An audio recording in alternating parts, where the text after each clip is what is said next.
베드로전서 4장 1절, 2절 말씀만 제가 먼저 읽겠습니다. 베드로전서 4장 1절과 2절. 그리스도께서 그때 우리를 위하여 육체로 고난을 받으셨으니 너희도 같은 생각으로 무장하라. 이는 육체로 고난을 받은 자는 죄로부터 단절되었음이니 이는 그가 육체 안에서 자기의 남은 때를 더 이상 사람의 정욕을 따라 살지 않고 하나님의 뜻을 따라 살게 하려 함이라. 자, 기도하겠습니다. 위대하시고 존귀하신 아버지 하나님, 주님의 성호를 찬양 드립니다. 이 아침에 주님이 구속하신 주님의 자녀들을 불러 모으시고 말씀으로 일깨워 주시며 또 필요한 영의 양식을 통해서 저희들 마음을 더 경고케 하고 우리가 현재 어떤 위치에서 어떤 마음가짐으로 주님을 섬겨야 하는지를 알게 하시니 참으로 감사합니다. 저희는 하나님의 거룩한 말씀을 듣기 위해 이 자리에 있습니다. 저희가 필요로 하는 것은 하나님의 살아계신 말씀뿐입니다. 주의 종이 주의 말씀을 강론할 때 제 안에 충만케 하셔서 하나님 말씀을 온전히 증거할 수 있도록 제 생각과 제 입술을 주장해 주시기를 간구드립니다. 악이 역사하지 않도록 도와주십시오. 이 강단은 주님을 높이는 곳입니다. 어떤 형태든지 주님께 돌아갈 영광을 그 누구도 차지해서는 안 됩니다. 저희 가운데서 주님 무한한 영광을 받아 주옵소서. 이 교회를 통해서 주님의 뜻이 온전히 실현될 수 있도록 저희 자신을 주님께 드립니다. 모든 사람이 구원을 받고 진리의 지식에 이르게 하는 것이 하나님의 뜻입니다. 우리 모두는 그 뜻에 맞추어 주님을 섬겨야 합니다.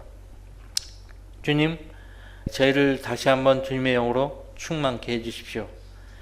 이 시간을 주님께 온전히 의탁드리며 곧 오셔서 저희를 들어가실 주 예수 그리스도 이름으로 기도했습니다. 아멘. 너희도 같은 생각으로 무장하라 했죠. 제가 오늘 설교하는 주제는 고난입니다. 이 세상에 태어난 사람들 치고 고난과 관계없는 사람은 없습니다. 모두가 다 고난에 노출되어 있어요. 욥기 5장 7절 말씀을 여러분은 다 아실 겁니다. 사람은 고생하려고 태어났다라고 말하고 있죠. 자, 왜 사람은 고생을 하게 되었습니까? 우리의 첫 조상 아담의 불순종 때문이에요. 그 아담의 불순종이 가져온 열매 가운데 하나가 고생과 고난입니다. 욥은 자기가 받은 그 고난에 대해서요, 욥기 14장 1절에서요 이렇게 말을 합니다. 그러니까 고난 받는 것에 대해서 거부하지 않았습니다. 여자에게서 태어난 사람은 날수가 적고 고통으로 가득 찼도다. 그렇게 말을 하면서 자기가 받는 고난이 인간이라면 누구나 마땅히 받아야 될 고난이라는 사실을 알고 있었던 거예요. 누구나 받는 이 고난이지만 하나님의 자녀들이 받는 고난은 하나님의 특별한 의도와 계획이 있죠. 다윗은 시편 119편 71절 말씀에서 고난받는 것이 내게 좋사오니라고 말했습니다. 왜? 고난을 통해서 자기 자신이 주의 규례들을 배우게 되기 때문이라고 밝힌 거예요. 고난을 통해서 주님의 규례들, 주님의 말씀들을 배우게 된다는 거예요. 이것이 고난이 성도에게 주는 가장 큰 유익입니다. 많은 유익 가운데 가장 큰 유익이 바로 거기에 있어요. 고난을 통해서 성도는 하나님의 뜻을 배우게 된다는 거예요. 고난을 통해서 하나님이 왜 그렇게 말씀하셨는가에 대한 그 의도를 파악할 수 있게 된다는 거죠. 성도가 받는 고난에는 하나님의 분명한 뜻과 목적이 있습니다. 우리 가운데 고난받는 성도가 있습니까? 주를 위해서, 복음을 위해서 열심히 살아가는 가운데 의도치 않는 어려움에 지금 직면해 있는 성도가 있다면 오늘 주님이 주시는 말씀을 통해서 위로와 격려를 받기를 바랍니다. 자, 의미 없는 고난은 이 세상에 존재하지 않습니다. 주님은 자기 자녀들을 영혼의 관점으로 빚으시고 또 영혼을 재비하게 하시려고 고난들을 주시는 거예요. 고난들을 허락하시면 주님의 진정한 자녀들은 영혼을 대비하게 되는 것입니다. 땅만 바라보고 살았던 그 성도가 비로소 하늘에 계신 하나님을 바라보게 되는 것입니다. 자, 제가 오늘 1절과 2절을 읽었는데요. 12절과 13절 말씀 보시면 고난이 주는 여러 가지 유익 가운데 하나가 성도 자신을 연단시키는 유익이 있다는 거예요.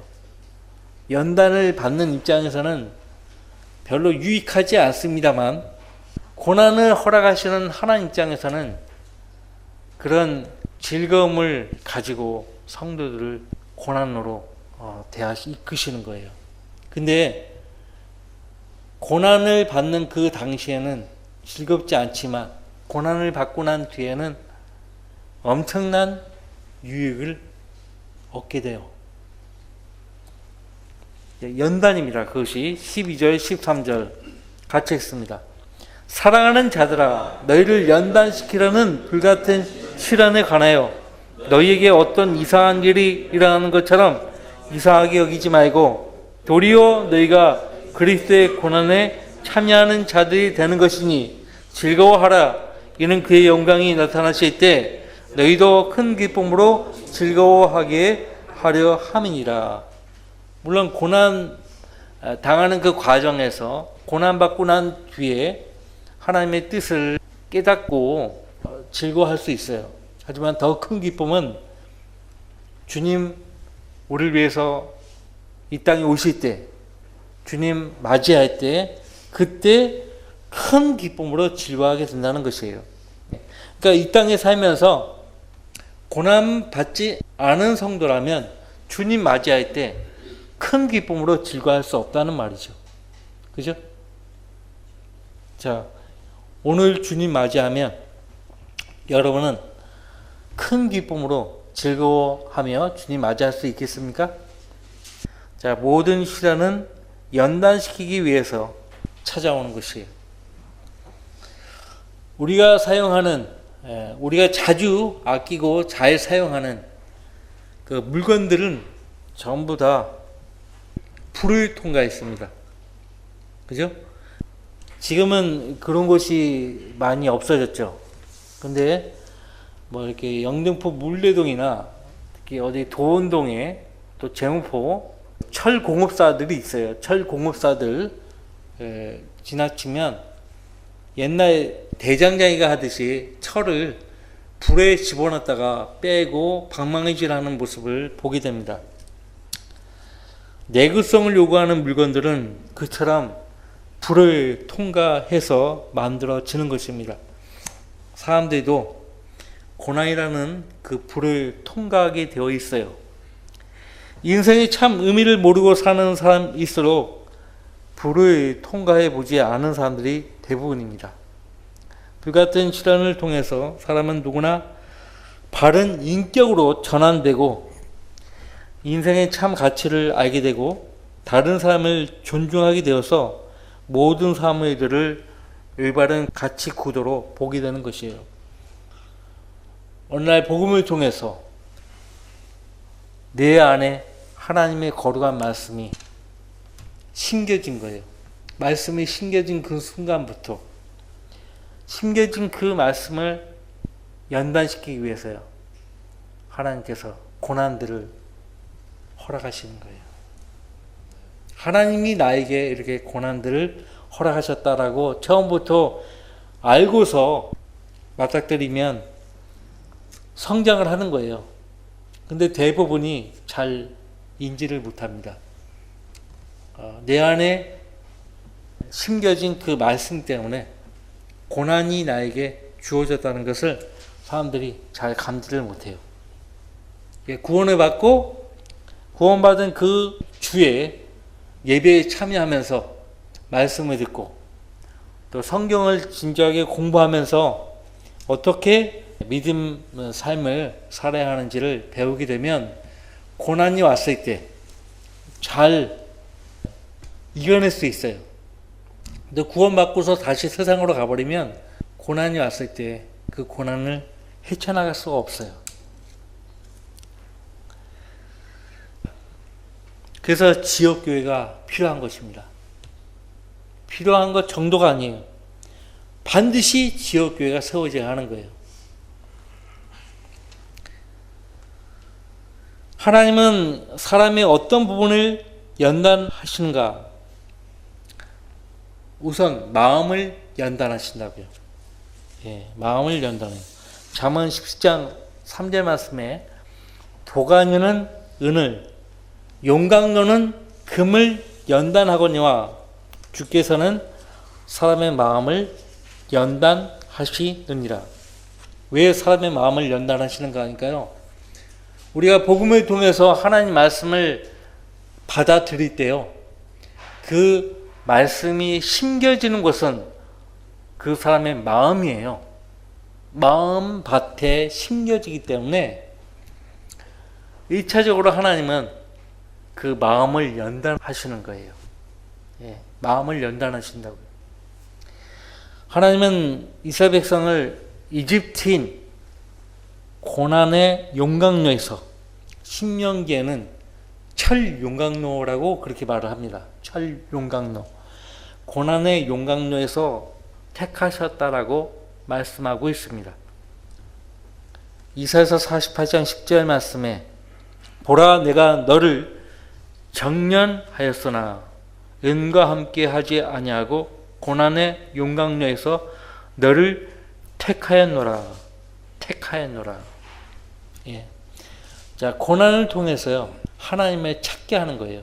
출애굽기를 보시면은 이스라엘 백성이 노역으로 고통을 당할 때 그들이 하나님을 찾았습니다. 그렇지 않았다면 그들은 하나님 찾지 않았을 거예요. 하나님의 약속의 말씀을 그냥 잊어버리고 이집트에서 그냥 노예로 사는 거예요. 그러나 하나님이 그 백성으로 하여금 약속의 말씀을 기억나게 하시고 그들은 이집트 세상의 노예가 아니라 하나님의 종이 되어야 한다는 것, 하나님의 일꾼이 되어야 한다는 것을 상기시키신 거예요.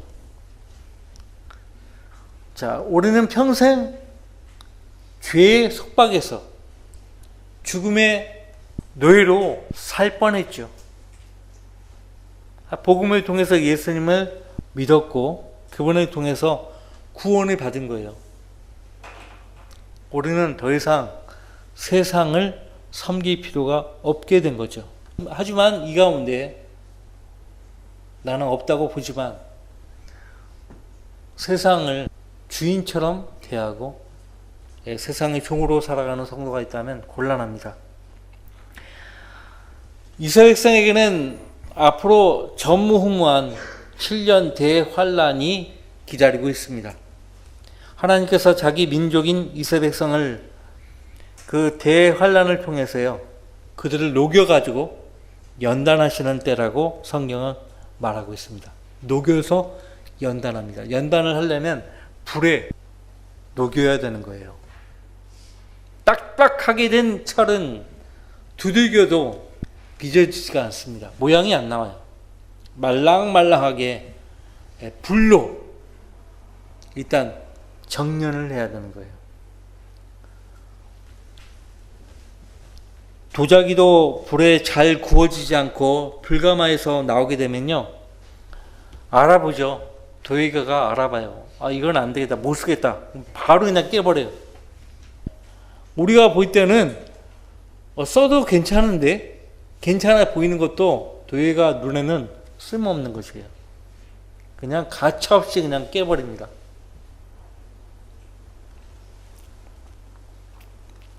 금반지나 은반지도 반지로 쓸 수 있기 위해서는 불에 여러 번 재련되지 않으면 안 됩니다. 모든 새로 된 물건들은 만들어질 때 뜨거운 불로 달구어져서 원하는 도구로 성형되어 나오죠. 그렇죠? 하나님은 분명하고 특별한 계획과 목적을 가지고 성도 자신을 연단시킵니다. 성도 마음을 연단시킨다고 했는데 그 성도 마음속에 무엇을 연단하시는가 하니까요, 믿음이에요. 네. 믿음은 어디에 자리하는가 하니까요, 마음에 자리한다고요. 우리가 마음에 믿는 거거든요. 마음에 믿어 의에 이르고 입으로 고백하여 구원에 이르기 때문이다. 마음에 믿는 거예요. 예, 마음에 믿는 거예요. 믿음이 곧 성도 자신을 만드는 결정체입니다. 결정체. 그러니까 성도에게 믿음이 없다면요, 알맹이 없는 껍질이 되는 거예요. 쭉정이로 변하는 거예요. 쭉정이. 자, 왜 성도들에게 하나님은 고난이라는 그 불을 허락하시는가? 왜 성도들을 고난을 통해서 연단하시는가? 성도의 삶을 하나님께 집약을 시키기 위해, 하나님께 집중시키기 위해서. 여러분들 마음이, 생각이 하나님이 아닌 다른 것에 가 있다면 하나님은 반드시 여러분에게 고난들을 허락하실 거예요.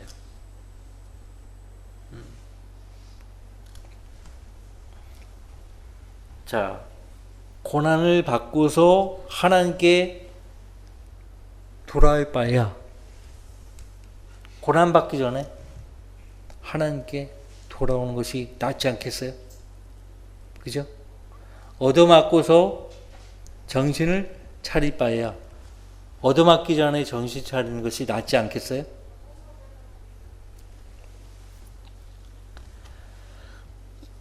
어떤 물건도 제대로 단련되지 않고 만들어졌다 할 것 같으면 다시 만들기 위해서 처음 공정을 다시 거쳐야 되는 거예요. 자, 한 사람이 하나님의 일꾼으로 형성되는데 최소 20년이 걸립니다. 20년이 걸려요. 얼마나 많은 사람들이 하나님의 손 안에 들려지지 않은 채 자기 마음대로 살고 있는지 보시기 바랍니다. 믿음이 잘못 형성되면 성도로서 가치가 없게 돼요. 성도의 가치는 하나님과 그분의 말씀을 온전히 믿는 그 믿음에 있어요. 믿음이 없이는 하나님이 기쁘시게 할 수 없다고 했잖아요. 자, 믿음은 스스로 자라지 않습니다.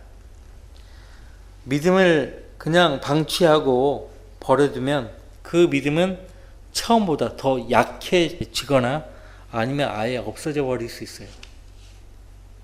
믿음을 완전히 잃어버린 사람들을 보게 돼요. 믿음은 하나님의 약속의 말씀을 통해서만 견고해지는 거예요. 주님은 겨자씨보다 더 작은 믿음이 있다면 그 믿음으로 산을 옮길 수 있다라고 말씀을 하셨습니다. 하나님께서 우리에게서 보시는 부분은 신실한 믿음이에요. 신실한 믿음을 보기를 원하세요. 예. 자, 감당할 수 없는 시험은 하나님이 허락하지 않는다고 했죠. 예. 자, 어떤 성도가 고난이 찾아왔을 때 그것을 믿음 가운데서 잘 견뎌냈습니다. 통과한 거예요. 또 고난은 그것으로 끝나지 않아요. 또 오는 거예요. 파도가 한 번으로 오지 않잖아요. 계속 오잖아요. 밀려오잖아요. 올 때마다 잘 견뎌내면 그만큼 성장하는 거예요. 이 사회에서 어느 분야에서도 권위자 있잖아요. 권위자. 그 사람이 그 자리에 앉기까지 얼마나 많은 고생을 했겠는지 한번 생각해 보세요. 자, 우리 믿음에 불순물이 있거나 찌꺼기가 있다면 그 믿음은 형식적인 것이기 때문에 하나님을 섬기는데 전혀 도움을 주지 않습니다. 그렇기 때문에 하나님은 여러 가지 시련과 고난이라는 그 도구를 통해서 우리의 믿음의 불순물을 제거하시는 거예요. 고통이 따르지만 그것을 기쁨으로 감당하면 하나님께서 목적대로 빚어갈 수 있는 거예요. 빚어질 수 있는 거예요. 근데 대부분의 성도가 낙오를 해요. 그 고난 가운데 낙오합니다. 중도의 포기예요. 중도의 포기예요. 하나님이 의도하시는 바대로 빚어지지 못하는 겁니다. 예, 하나님은 성도 자신에 대해서 포기하지 않으십니다. 근데 어떤 사람은 하나님에 대해서 먼저 포기하는 거예요. 하나님의 기대에 어긋나는 그런 어리석은 죄를 짓지 말아야 합니다. 전쟁이 터지면요, 이 탄알이 몸에 박히죠. 총을 맞았어요. 총을 맞았다고요. 그래도 치명적인 부분이 아니어서 총 맞으면 어떻게 해요? 탄알을 빼내야 되잖아요. 예. 그 탄알을 어떻게 뺄까요? 그냥 칼로 빼내기가 쉽지 않거든요. 그냥 빼내면은 쇠독 걸려요. 쇠독. 그래서 그 술이 있으면은 그 술을 부어가면서 뺀다고. 아니면 불로 지져가지고 하는 거예요. 간염을 막는 거죠. 그 아픔을 견뎌내야 총알을 뺄 수 있고 상처 부위를 빨리 아물 수가 있어요. 연단케 하시려는 믿음의 시련도 마찬가지 고통이 따릅니다. 쭉정이가 알곡으로 되는 과정은 이렇게 고통스러운 아픔이 수반되는 거예요. 과학적으로는 말이 안 되죠. 어떻게 쭉정이가 알곡이 될 수 있느냐 이거예요. 알곡이 쭉정이가 되는 것은 이해하는데 쭉정이가 알곡이 된다고? 과학적으로 입증이 안 되죠. 그런 일은 일어나지도 않고 이것은 영적인 일입니다. 믿음을 잃어버린 성도가 믿음을 도로 찾을 수가 있어요. 하지만 쉽지 않아요. 쉽지 않다고요. 타락한 성도가 다시 하나님과 관계를 회복하기 위해서는 몇 배의 노력이 필요한 거예요. 몇 배의 노력이 필요해요. 본문 12절과 13절은 시련을 받는 자의 자세가 어떠해야 하는지를 알려주고 있어요. 고난을 받을 때 그 고난을 이상하게 여기지 말고 오히려 즐거워하라고 당부하고 있습니다. 성도가 고난을 받았을 때 그 고난을 경시하거나 회피하려고 해서는 안 된다고 당부하고 있어요. 고난에는 하나님의 분명한 뜻이 있어요. 섭리적인 계획이 있기 때문에 그것을 인식하고 기쁨으로 인내해야 한다라고 당부하고 있습니다. 16절 말씀 보세요. 베드로전서 4장 16절. 그러나 만일 너희가 그리스도인으로서 고난을 당하면 부끄러워하지 말고 오히려 그 일로 인하여 하나님께 영광을 돌리라. 누가 부끄러워하는가? 주님을 위해서, 진리를 위해서 고난받는 것이 부끄러운 일이 아닌데 세상 사람들은 야유를 보내는 거예요. 야, 네가 믿는 그 하나님 원래 안 계시는 분이야. 헛것이야.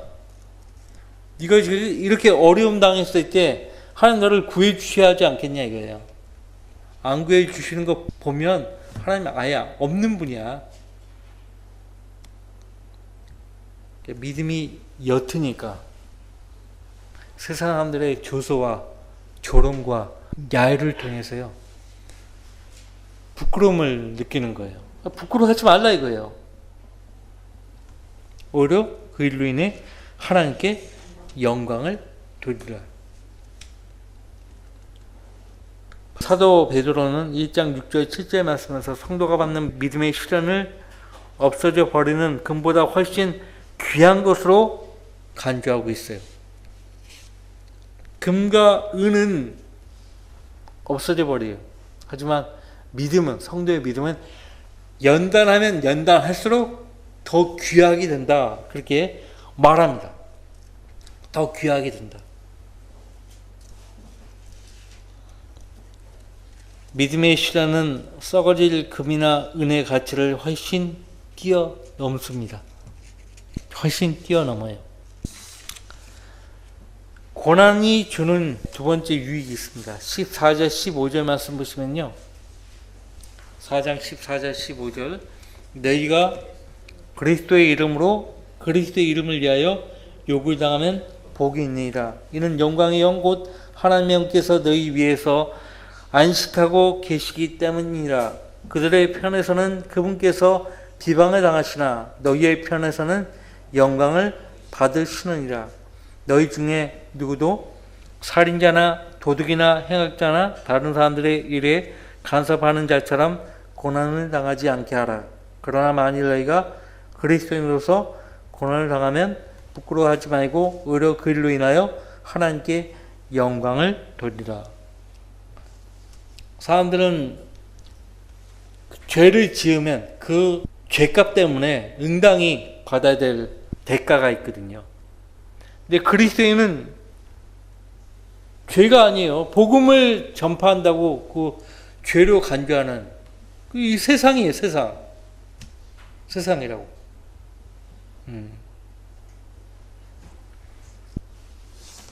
복음을 전파해서 사람들의 마음을 불안하게 하는 거.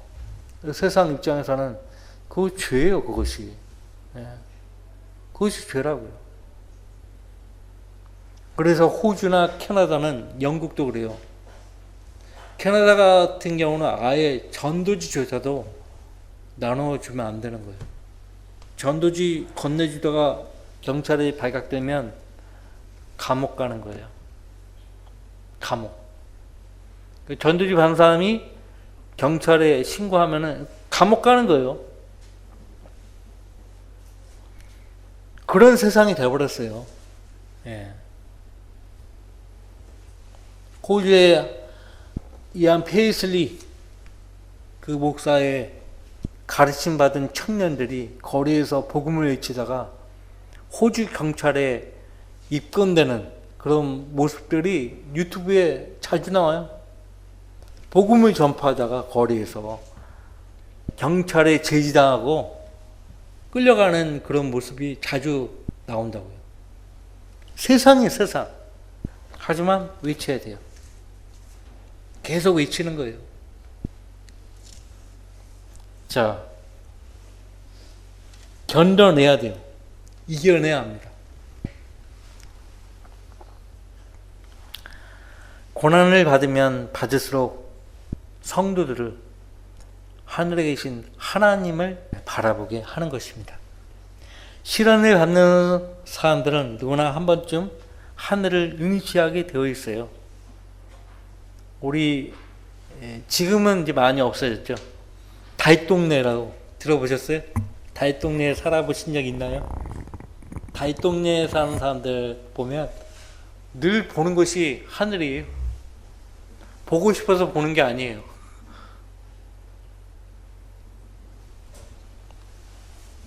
자, 예수 그리스도를 위해서 살다가 고난에 직면한 성도들도 저 위를 주시하는 거예요. 낮이나 밤이나 눈물을 머금고 다시 오실 주님을 바라보게 되는 것이죠. 하지만 시련이 없거나 시련에 봉착해서도 그 시련이 주는 의미를 무시하는 사람들은 하늘을 보지 못합니다. 인간의 타고난 본성은 배고플 때에 하늘을 주시하죠. 배부르면 하늘을 주시하지 않습니다. 고난은 우리의 믿음을 연단시킬 수 있는 좋은 기회입니다. 하나님은 자신의 자녀들에게 자기 중심적인 삶에서 하나님 중심적인 삶으로 전환시키려고 하는 목적으로 여러 가지 시련들을 허락하시는 거예요. 하나님이 우리에게 주시라는 것들은 모두 좋은 것들이에요. 지금 사는 것이 너무나 힘들다 이거예요.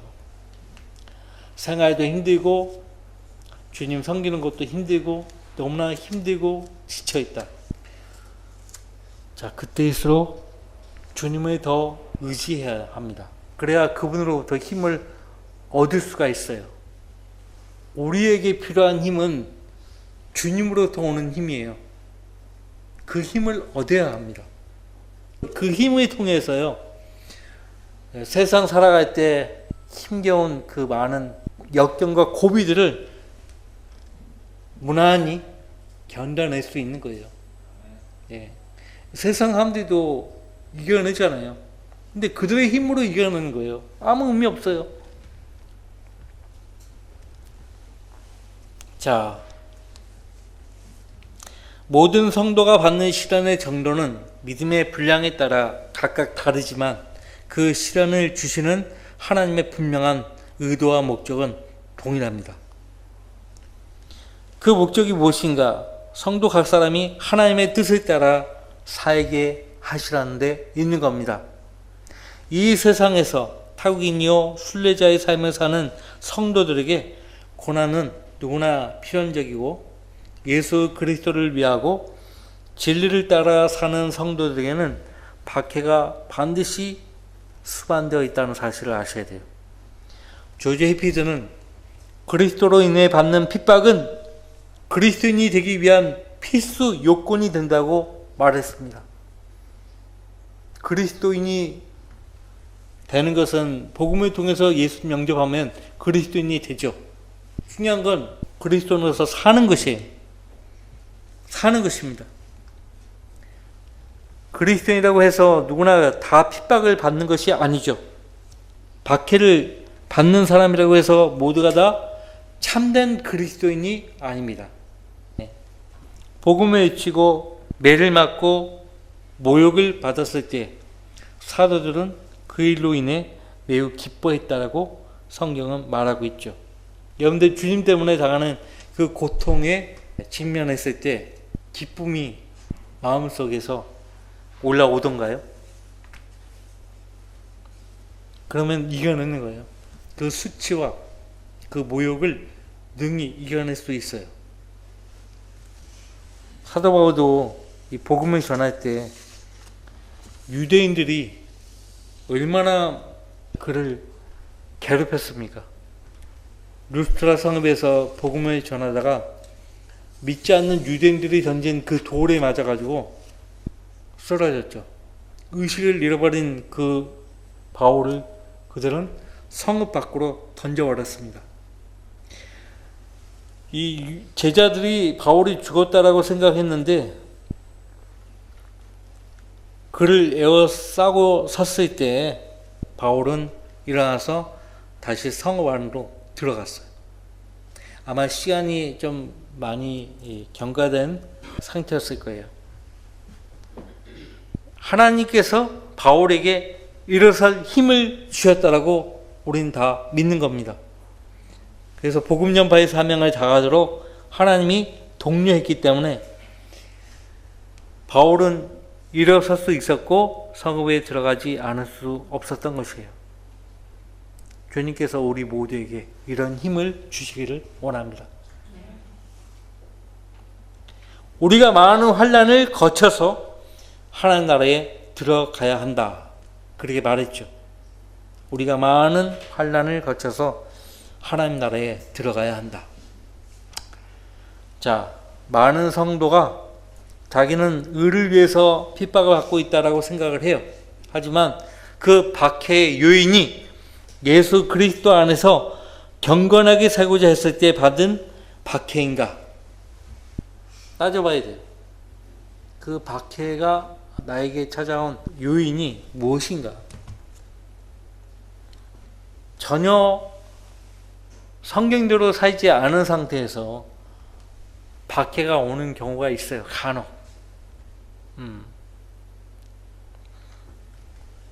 자, 명예롭지 못한 박해가 있다고요.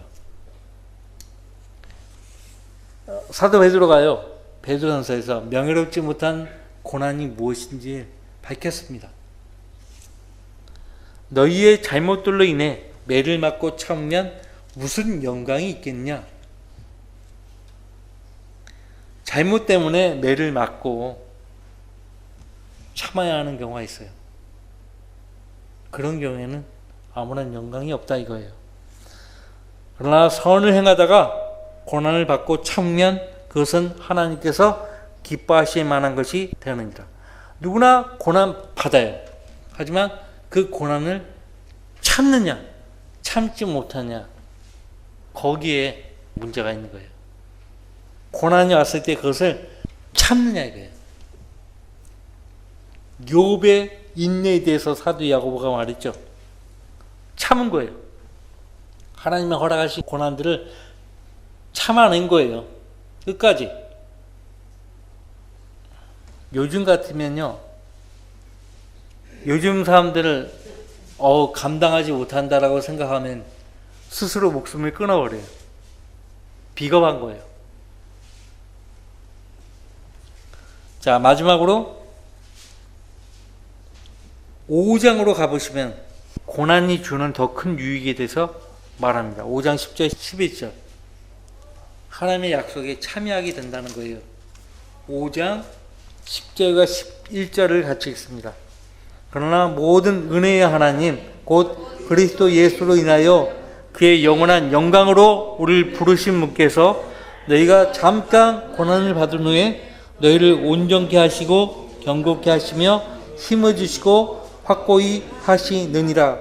그분께 영광과 권세가 영원토록 있을지어다. 아멘. 잠깐 고난을 받은 후에 너희를 온전케 하시고 견고케 하시며 힘을 주시고 확고히 하신다. 왜 하나님이 그분의 자녀들에게 고난들을 허락하시는가? 결과적으로 고난을 통과하게 한 후에 그 성도를 온전케 하시기 위함이고 견고케 하시기 위함이고 힘을 주시기 위함이고 확고히 하시기 위함이라고 말합니다. 예. 성도는 고난을 통해서 하나님의 약속들을 붙잡게 되고 하나님의 계획에 적극적으로 참여하게 돼요. 어떤 성도가 하나님의 사역에 적극적으로 참여하는가 하니까요, 고난을 통과한 거예요. 고난을 통과해보지 못한 성도들은 적극적으로 참여할 수가 없어요. 못해요. 참여한다 해도 오래 가지 못해요. 중도에 포기해버리고 말아요. 하나님은 고난을 통해서 우리에게 인내를 가르쳐 주시고 오래 참음을 배우게 하신다고요. 이러한 인내를 통해서 우리는 연단되고 연단받음으로써 복된 소망을 갖게 되는 것입니다. 성도에게 고난이 없고 그저 평탄한 삶을 산다면 위를 아예 쳐다볼 새가 없을 거예요. 위로부터 오실 예수 그리스도를 사모하지 않게 될 거예요. 이 세상은 인간이 좀 더 편안한 세상으로 인간의 마음을 사로잡고 있어요. 이런 세상의 마음과 의지마저 다 빼앗기고 사는 성도가 있다면요, 그는 예수 그리스도를 기쁘시게 할 수 없는 사람이에요. 성경에서 육신적인 사람이라는 말은 한쪽 발은 하나님 쪽에, 다른 한쪽 발은 세상 쪽에 갖다 대는 그런 양다리 걸친 사람을 말합니다. 세상적인 그리스도인은 아예 그냥 세상에 가버린 사람을 말해요. 육신적인 그리스도인은 물론 이 세상적이다, 육신적이다, 그리스도인과 어울리지 않죠. 전혀 어울리지 않아요. 두 마음을 품고 두 주인을 섬기고 사는 사람들이 있습니다. 그러나 예수님 말씀하시기를 하나님과 세상에 동시에 섬길 수 없어요. 동시에 섬길 수 없다고요. 불가능해요. 우리가 잠시 동안 받는 가벼운 환난은 우리 자신을 위해서 훨씬 뛰어난 영원한 영광의 비중을 이루어가게 된다라고 말합니다. 자, 고난을 겪는 성도 자신이요, 하나님이 고난을 허락하신 그 목적을 알았다면 자기 자신을 하나님의 손길에 기꺼이 맡기지 않겠습니까? 그러면 하늘에 더 좋고 나를 위해서 예비한 영광 재산이 있다는 것을 그는 기억하고 살 거예요. 성경에 많이 나오죠. 예수님도 너희 자신을 위해서 하늘에다가 보물을 쌓아두라고 말씀하셨죠. 고난을 인내로 잘 견뎌내는 성도에게는 큰 상이 있어요. 보상이 있어요. 큰 상이 있다고요. 이 상은 우리가 그리스도의 심판석에서 받는 상이에요. 자, 하나님의 집에서 심판을 시작해야 할 때가 되었다라고 말을 하고 있습니다. 만일 그 심판이 우리에게서부터 먼저 시작되면 하나님의 복음에 순종하지 않는 자들의 그 종말은 어떠하겠냐. 실상 먼저 심판은 우리부터 먼저 시작되죠. 그리스도의 심판. 그죠? 구원받지 않은 사람들의 심판은 나중에 큰 백보자 그 자리에서 심판을 받죠. 만일 의인들이 겨우 구원을 받는다면 경건치 못한 자들과 그 죄인은 어디에 나타나겠냐. 그러므로 하나님의 뜻에 따라 고난을 받는 사람들은 선을 행하면서 신실하신 창조주께 그들의 혼을 지키시도록 맡길지어다. 자, 결론적으로 성도에게 고난은 반드시 필요해요. 원하든 원치 않든 여러분과 제가 그리스도 안에 있다면, 그리스도 안에 들어왔다면 고난을 받게 되어 있어요. 지금 여기 계신 우리 성도님들 구원받고 나서 고난받지 않은 채 이 시간까지 오신 분 없을 거예요. 진정한 성도, 참된 그리스도인, 진실한 그리스도의 일꾼으로 만들어지기 위해서는 반드시 고난이 필요한 거예요. 예. 우리의 삶을 하나님의 기준에 맞추도록 하는 데는 이 고난보다 좋은 도구가 없습니다. 자, 사람은 적어도 그의 삶에서 크고 작은 고난들을 견뎌내야 합니다. 로카 목사님은요, 이 크고 작은 고난을 6에서 7분 견뎌내야 한다, 그렇게 말을 합니다. 6에서 7의 고난들을 견뎌낼 수 있어야 한다. 그래야 하나님께 쓰임받을 수 있다는 거예요. 자, 여러분 가운데 이러한 고난들을 지금 겪고 있는 분들이 있을 거예요. 그렇다면 그러한 고난이라는 계기를 통해서 하나님의 섭리적인 손길이 여러분 개개인에게 미치고 있다는 사실을 인지하고 매우 기쁘게 또 감사히 받아들이시기를 바라고요. 저는 지금 현재 이 가운데 어떤 고난을 견뎌내고 있는지 나는 알아요. 알기 때문에 그분들을 위해서 기도하는 거예요. 그 고난들을 잘 견뎌낼 수 있도록 주님 늘 함께 해주시라고 기도하는 거예요. 자, 여러분 주변에, 여러분 옆에 있는 성도가 지금 어려운 가운데 있다 할 것 같으면 방관하지 마세요. 서로 지체입니다. 그 성도를 위해서 기도할 뿐만 아니라 만날 때마다 격려하고 위로하셔야 돼요. 이러한 말로 너희는 서로 위로하라고 했죠. 어떠한 말로? 우리 모두가 다 주님 앞에 선다는 거죠. 공중으로 들려 올라가서 주님과 함께 영원히 만나는 거예요. 먼저 간 성도들을 만나는 거예요. 함께 만나는 거예요. 그 소망 가운데 있는 성도들이 서로 싸우고 격분하고 갈등을 일으키고 그럴 필요가 뭐가 있냐고요. 싸울 필요가 뭐가 있어요. 그죠? 없어요. 자, 우리 가운데 나는 지금 어려움에 직면해 있는데 아예 고난 같은 것들을 만나고 싶지 않다 하는 분이 계실 거예요. 근데 고난은 누구나 필연적으로 찾아옵니다. 세상 사람들도 고난을 받고 살아요. 하지만 그들은 그리스도인으로서 그 고난들을 감당하지 못해요. 그리스도인이 아니기 때문에.